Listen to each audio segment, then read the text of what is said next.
নমস্কার, শুভ সন্ধ্যা। নিউজ ভ্যানগার্ডের পর্দায় আপনাদের প্রত্যেককে স্বাগত জানাচ্ছি। এই মুহূর্তে আপনাদের সাথে আমি রয়েছি অঙ্কিতা। চোখ রাখছি এই মুহূর্তের বিস্তারিত সংবাদের দিকে। আইসিআইয়ের আর্থিক সহায়তায় সৌর বিদ্যুৎ প্রকল্পের উদ্বোধন হয়েছে উদয়পুরের Matabari English medium higher secondary স্কুলে পূর্ণজ্যোতি ওয়েলফেয়ার সোসাইটির সহযোগিতায়। জানা গেছে যে এই বিদ্যালয়গুলিতে বিদ্যুৎ সমস্যা সমাধানে শিপিং কর্পোরেশন অফ ইন্ডিয়া লিমিটেডের আর্থিক সহায়তায় 5টি বিদ্যালয়ে 5 কিলোওয়াট ক্ষমতা সম্পন্ন সৌর বিদ্যুৎ প্রকল্পটি নির্মাণ করা হয়।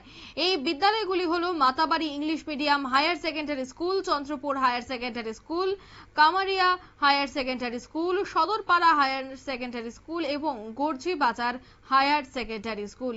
এরই অংশ হিসেবে আজ মাতাবাড়ির ইংলিশ মিডিয়াম হায়ার সেকেন্ডারি স্কুলে প্রথম পর্যায়ে সৌর বিদ্যুৎ প্রকল্পের উদ্বোধন হয়। এ বিষয়ে কি উঠে আসছে বিস্তারিত দেখাবো ছবি। পাওয়ার প্ল্যান্টের প্লেটগুলো এখানে যখন সূর্যের আলোটা পড়ে এখান থেকে ইলেকট্রিসিটি জেনারেট হয়। সেই ইলেকট্রিসিটিটা হয়, যেমন ধরো আমরা গ্যাস তুলছি, তারপরে কয়লা তুলছি, এগুলো একদিন না একদিন শেষ হয়ে যাবে। আপনারা দেখলেন কিভাবে শিক্ষকরা বোঝাচ্ছেন ছাত্রছাত্রীদের এই সোলারের উপকারিতা।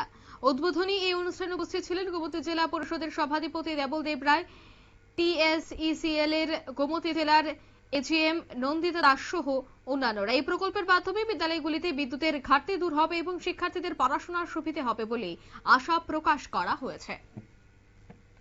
নিয়ে নিচ্ছি ছোট একটি বিজ্ঞাপন বিরতির সঙ্গে থাকুন।